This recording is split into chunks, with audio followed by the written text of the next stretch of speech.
A gente teve que fazer um curso completamente diferente do imaginado, mas é um curso que está permitindo também que a gente se reúna nesse outro landscape, né? Nesse outro território. A gente estava sonhando fazer esse curso numa certa relação com o território, mas se desenhou outro, né? Muito improvável e consequência dessa situação irreparável do mundo, né?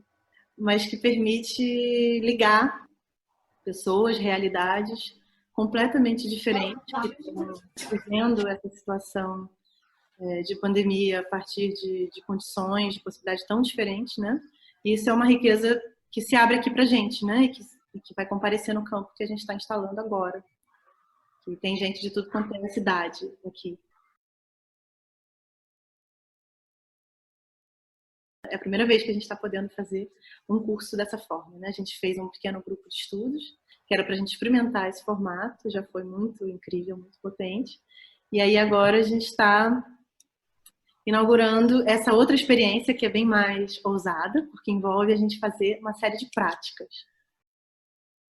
Senão a gente repara no que falta nesse jogo, né? Tem menos acesso ao material, menos. Tem a falta, né? Mas o que ele traz de possibilidade? Praticar uma coisa que é muito difícil mesmo, né? Que é descrever o nosso afeto. Descrever a tomada de corpo do nosso afeto. O que ela precisa para tomar corpo? E é um exercício muito difícil, até porque a gente praticamente não frequenta ele. E quase não temos exercícios para isso no mundo. A gente não tem tanto vocabulário, às vezes, para isso, ou precisaria recorrer a uma metáfora, a uma outra imagem. Mas, de fato, nesse jogo, o que fica explícito para a gente praticar é esse enunciado da nossa posição, né? E a possibilidade, então, de seguir, né? De acompanhar, assistir o que a nossa posição precisa para acontecer, para se manifestar no mundo.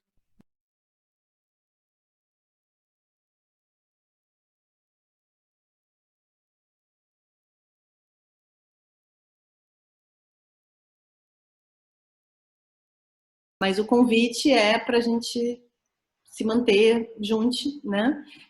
E a gente vai ter duas maneiras para fazer isso, né? Uma é habitando a plataforma da Escola do Reparar, né? Ela está lá disponível para a gente compartilhar aquilo que a gente for sentindo que o nosso radar sensível, né, capta do cotidiano e a gente quer partilhar imagens que a gente cria ou que a gente vê, coisas que nos acontecem, coisas que o fato da gente estar habitando, né, as palavras, as 10 posições anti-irreparável, né, elas são ferramentas, né, de ação no mundo, elas não são só palavras. Então, a gente vai percorrer, né, 2 delas a cada 2 semanas. Então, a cada 2 semanas a gente vai estar vibrando aquelas 2 palavras, né? E elas vão produzindo consequências na nossa vida, no nosso olhar, no modo como a gente está no mundo, no modo como a gente se relaciona, né? E o outro jeito tem a ver com o trabalho que a gente vai fazer, né? Que é um trabalho de coleção, né? Cada pessoa vai ter a sua própria tralha, né? E ela vai se transformar a partir também das operações das próprias palavras que a gente vai aplicar a nossa coleção, né? Que é uma coleção que vai nos ajudar a reparar no próprio irreparável que está ao redor, né? Ao nosso redor, e que de alguma forma constitui, né? um certo campo íntimo, né? Então, essa prática chama corpo antena e eu estou fazendo uma adaptação, né, especialmente para esse tema da ancoragem e compressionamento e para o EndLab, né? Mas basicamente o corpo antena é uma prática que não parte de formas pré-estabelecidas, mas a gente vai jogar com o campo de forças, né? Então, não é propriamente dançar só as forças, porque essas forças vão ser conformadas, ou seja, elas vão criar forma, como elas já criam, né? Os nossos afetos criam forma, criam sensação, criam gestos, né? Comportamentos. E então a gente vai experimentar sintonizar um pouco, abrir a percepção para o agora, né? A gente ouviu bastante a Fê falando dessa coisa da presentificação, da apresentação. Então, trazer o corpo para o presente, porque ele está super tralhado, ele é um monte de tralha, tá tudo dobrado lá dentro, tem coisas que estão mais abertas, tem coisas que estão mais fechadas, e a gente vai jogar também com as nossas tralhas corporais, né? E a hipótese é que o nosso corpo é uma antena, né? Então, é uma antena que recebe, capta, transmite, envia sinais o tempo todo, né? Tanto dentro dela, né? Até numa regulação de pH, de sangue, de sístole, diástole, tudo isso, quanto agora, por exemplo, eu sou uma antena mais transmissora, né? Porque eu estou falando mais, vocês estão recebendo a informação da minha fala, então vocês são agora umas antenas que estão mais receptoras, mas nem por isso eu deixo de receber sinais de vocês, visuais, afetivos, e também recebo o que vocês estão transmitindo. Então, é justamente esse jogo recíproco que não estagna, né? Não é uma coisa tipo, eu sou uma antena assim, eu sou uma antena assado, que a gente não quer cumprir com esses papéis, mas deixar com que isso crie um circuito mesmo de mobilidade. Bom, a gente hoje, né, vai procurar exercer a nossa prática de jogo, as nossas práticas, mesmo a prática do corpo antena, em sintonia com essa primeira colisão, né, esse primeiro encontro entre a ancoragem e o copacionamento, né, que são duas modulações das 10 posições antirreparadas, são as duas primeiras, né, e a gente aqui vai tentar trabalhar com elas no modo como elas se implicam reciprocamente, né, no modo como a gente cria um território primeiro, que é através da ancoragem, né, para então ativar, né, um funcionamento de copacionamento. Numa certa instância, que é a instância que talvez tenha a ver com o modo como a gente entra em relação com o mundo ou com outros. Né? Numa outra instância, a própria ativação da ancoragem precisa começar por a gente, né, conseguir se abrir em copacionamento com a gente mesmo. Né? Tem uma dimensão de acolhida, né, de acolhimento, né, de autossintonização, né, na ancoragem, que ela não deixa de ser uma entrada em copacionamento consigo. Né?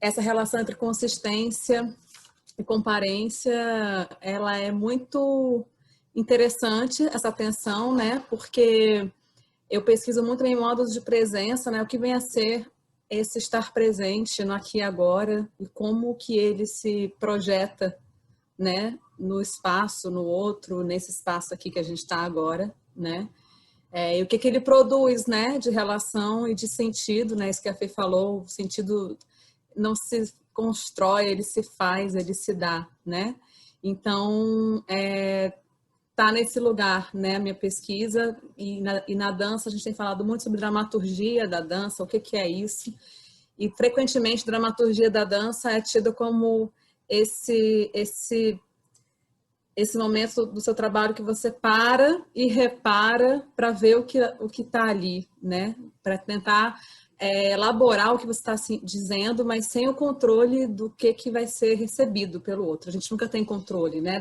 de como que a outra pessoa vai receber o que a gente está emitindo. E então orbita nesse lugar a minha pesquisa, e principalmente nesse momento, né, que a gente está vivendo, eu tenho me interessado muito sobre que outras conexões entre visível e invisível a gente tem conseguido ativar, principalmente pelo cansaço também que as telas têm nos trazido, né?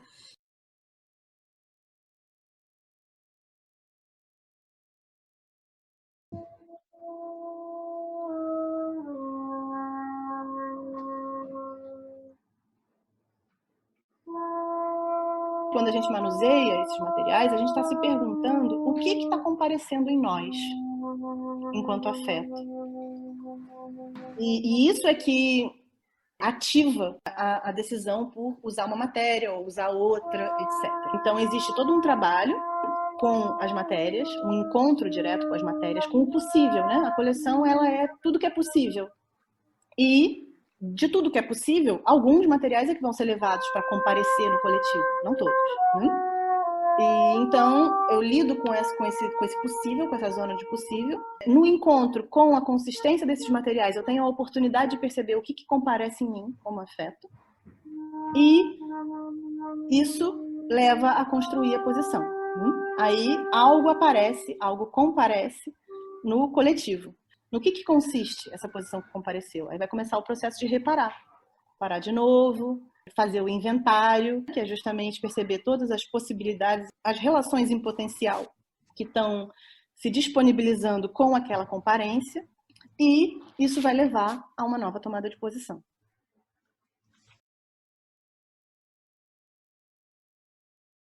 Entre ver e fazer tem essa fenda,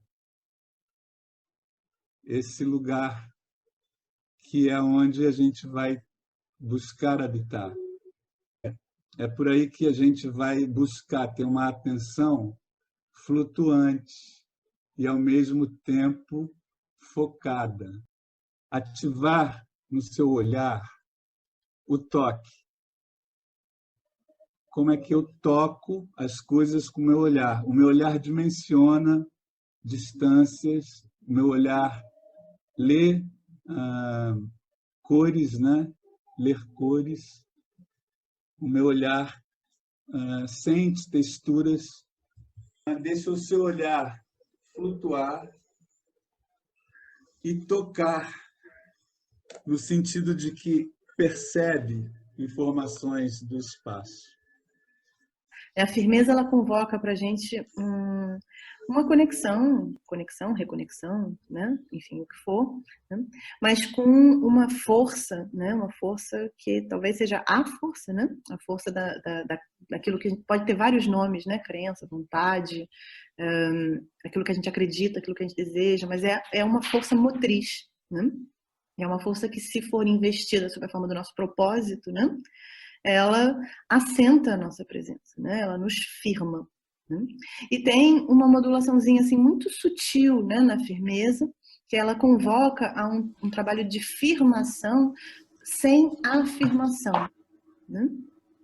Num sentido de um certo modo de trabalhar com essa energia, né, que ela é, sobretudo, um trabalho da gente se conectar, né, e visibilizar para a gente mesmo a força do nosso propósito.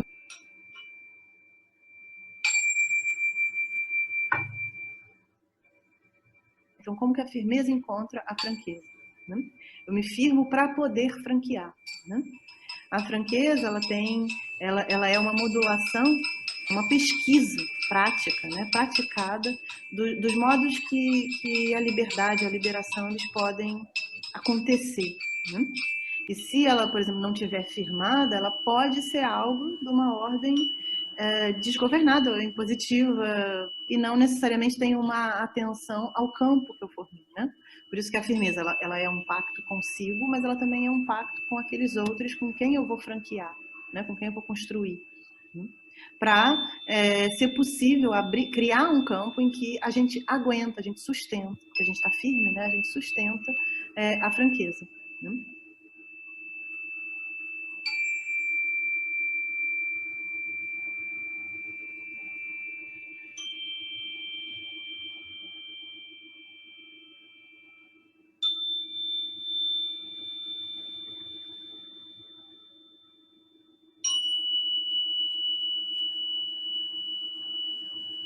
tanto a firmeza quanto a franqueza, se elas vão para o lado da imposição e não da exposição, né? Parece que é só um jeito de, eu vou afirmar, o que eu tenho que dizer, o que eu quero, gritar, usar os braços, o que também às vezes é pertinente, é importante, né? Mas sobretudo isso vem desse lugar onde você só abre a boca e deixa falar aquilo que precisa falar em você, né? É esse o exercício.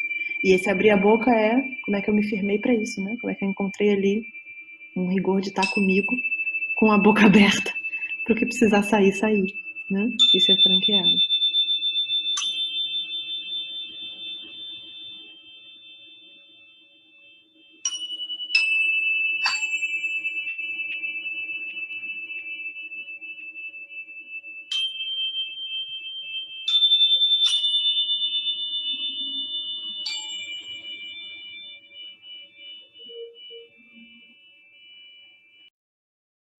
O que a gente vai mobilizar tem a ver com tentar estar à altura das potências do mínimo, né? Então é um convite ao habitar o universo do quase invisível, porque o visível e o invisível depende muito da referência, né? Eu brinco que eu tô lá no hífen do reparar, que é ficar ali percebendo tudo isso que acontece ao corpo, que acontece para além do corpo, e a tentativa, a possibilidade, a tomada de posição nesse lugar de a justeza ser muito situado, mas que leve em consideração esse acontecimento que é o corpo, né? É uma pergunta que eu tenho feito, assim, trazido também muito, né, na relação com o modo operativo Andy, que é como é que esse corpo implicado se evidencia, porque a gente precisa falar disso. É necessário falar desse corpo e o quanto ele está implicado e tudo que está acontecendo, e como esse corpo também não é o centro necessariamente dos acontecimentos, mas ele pode ser uma das referências do acontecimento, ele pode ser agente, né, no acontecimento, porque também é o modo de estar, né, o modo de estar em operação, em relação com o mundo. Assim. Essa dinâmica do justo meio dá muito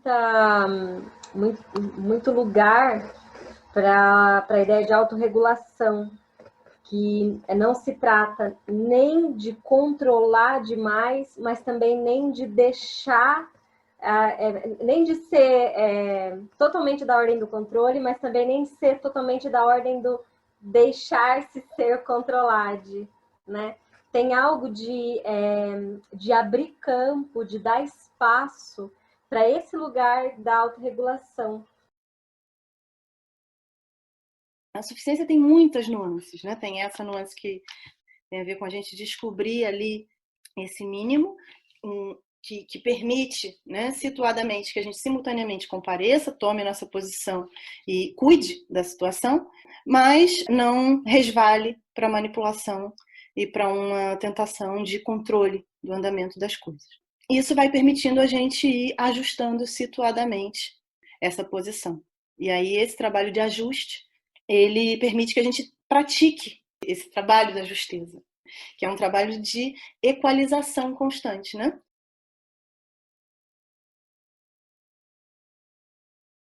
Esses estudos da face, eles trazem uma outra noção da tensão e da compressão, né? E essas fáscias, esses tecidos, eles puxam os ossos, essas trações, né? Uma lógica de tensegridade, né? De uma tensão com integridade, de uma integridade tensional, né? A gente tem tentado colocar o Endo em conversa com as práticas e pesquisas que Naya faz com a face, justamente porque é o tecido conectivo, né? Ou seja, ele é o End, né? Que está no corpo. É aquilo que, ao mesmo tempo, junta e separa, né? Ou seja, faz a decisão, né? Porque, como a Naya trouxe, tem essa multidirecionalidade, né? Não é linear, não é progressivo, não é vertical, empilhado, né? Mas sim, é algo que é multidirecional, ou seja, discorda e desconcorda de si o tempo todo. E por isso que permite agregar um corpo e sustentar corpo para a gente estar aqui, sendo esse corpo. E nesse caso da face, é entrar em contato mesmo com a dimensão de abarcamento do agregado.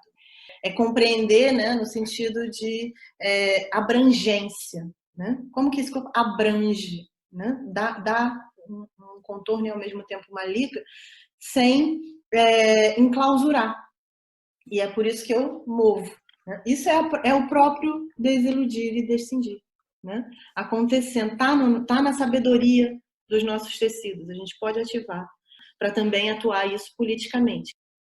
A proposta é que a gente possa usar o corpo da coleção para fazer um mapa, para fazer um exercício de desilusionar e descindir na relação com os nossos afetos. O desilusionar é a possibilidade de passar de uma ilusão a outra.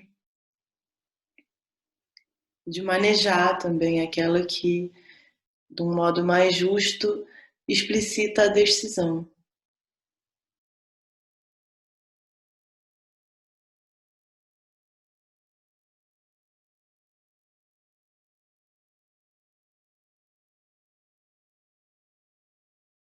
E acabei por chegar nessa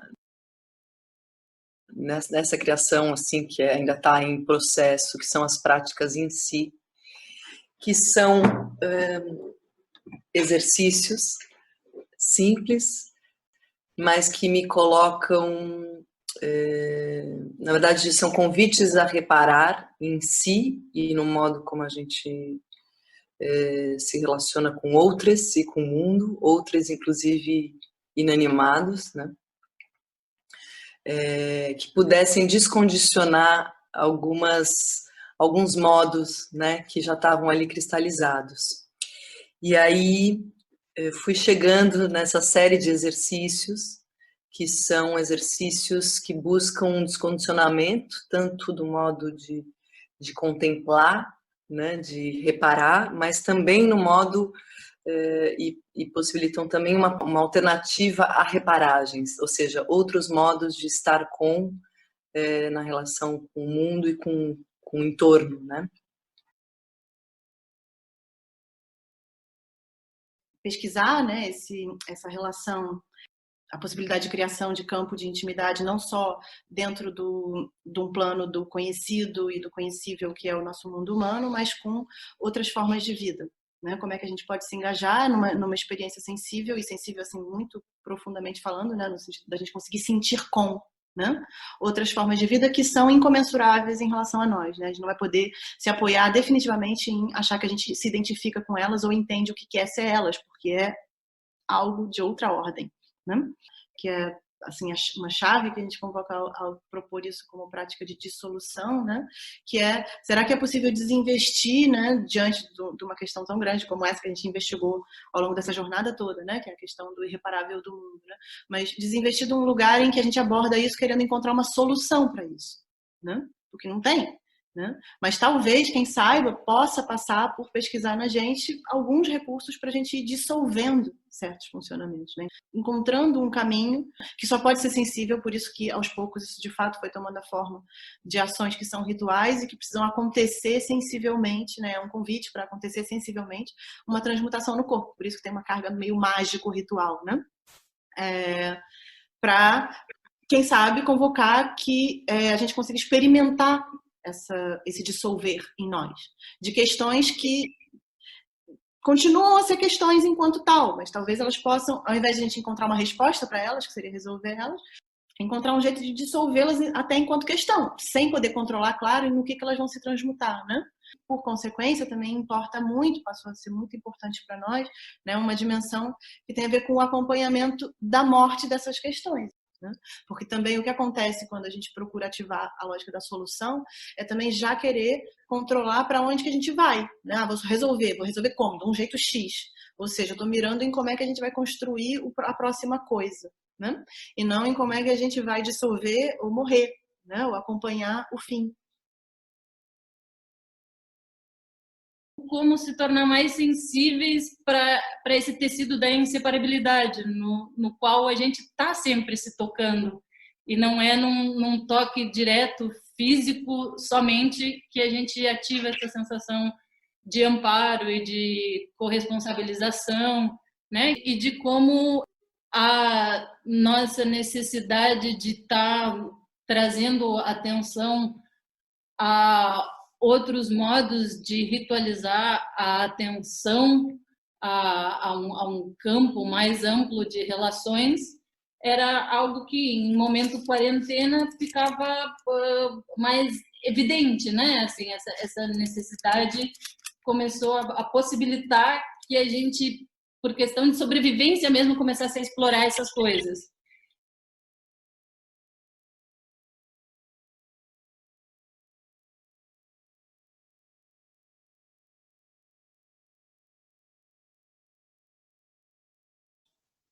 Para mim, a Terra tem muita imagem da inseparabilidade, né? Como que é algo da ordem da inseparabilidade que a gente conseguiu construir numa unidade que cada um carrega. E é uma unidade que passou por nós. E quando a gente fagocita, quando a gente come, a gente começa a digerir. E tudo que é levado da boca e vai até o ânus, ele é digerido, mas ele assegura o contato do fora com o fora. Então, isso daqui é a continuidade do fora que nos conecta, né? Isso aqui talvez seja a continuidade do nosso próprio avesso. Que acho que essa introdução a essas modulações do reparar me inspiraram assim a pensar como é que a gente pode se relacionar com esses objetos que a gente colecionou, coletou e se relacionou com eles durante a semana, de modo que a gente consiga chegar até eles e ver neles mais do que aquilo que eles sempre se mostraram em ter, né? Que eles sempre se mostraram pra gente. Eu fiquei pensando que essa versão do jogo nada mais é do que um exercício de posições coletivas, assim, da nossa enquanto enunciado e a sua enquanto mediação. Então, é a aceitação dessa posição que, neste formato, para mim é uma palavra, um enunciado, é o jeito que eu falo, mas que na materialidade ela vai se tornar outra, né? Que eu já senti às vezes no jogo presencial, porque quando você holograma uma posição, nem sempre o que você vai fazer sai como você hologramou. E aí ela toma uma potência muito maior nessa distância, porque já não é a minha fisicalidade que está lá fazendo a posição, mas a sua, né? Para mim também ficou muito claro de como que essas lacunas que você preencheu dos nossos enunciados, a gente preenche, uma outra pessoa de mim preenche quando eu enuncio uma coisa para mim mesma. Então, assim, vou colocar uma escova. Outra Jaqueline vai lá e decide qual escova, porque isso não estava previamente definido na minha cabeça. Então, para mim, ficou claro também esse eu fractal, né? Essas criações que a gente faz não intencionais, entre aspas. Para mim foi uma primeira vez que eu senti que eu consegui mover com as pessoas, assim, mesmo por tela. Antes eu sentia muita barreira e também achei bem curioso, e para mim foi para um lugar gostosinho, assim, os afetos que eu ia pescando alguma coisa e que eu não sabia quem que estava afetando quem, assim, tipo, não tinha um começo e um fim. De repente eu percebi alguns padrões, eu saquei que eu tinha sintonizado com uma pessoa, mas essa pessoa estava sintonizada já com uma rede, assim, sabe? E aí eu fiquei pensando muito nessa coisa das escalas. A escala do meu corpo, a escala do quarto que eu tô agora, a escala da minha casa, a escala da tela e todos os tamanhos e dimensões que tem na escala de cada um. Isso foi forte para mim, essa coisa da maquete, da experiência, mas que tá aqui, tá lá, ela tá pequena e ela tá grande, ela tem muitos tamanhos, dimensões, e materialidades e imaterialidades. E aí parece que ao mesmo tempo tudo virou tralha na minha casa, a minha sensação. E que eu poderia pegar qualquer coisa porque tá tudo dentro da minha escala de coleção. Esse tabuleiro mundo, que é interessante também porque ele está presente, mas de repente a gente está percebendo mais que ele está presente. Ele está presente o tempo todo. Ele é o tabuleiro, né? Assim, o recorte não está tão definido, parece, entre toda a invisibilidade interna e toda a pluralidade que nos cerca no mundo.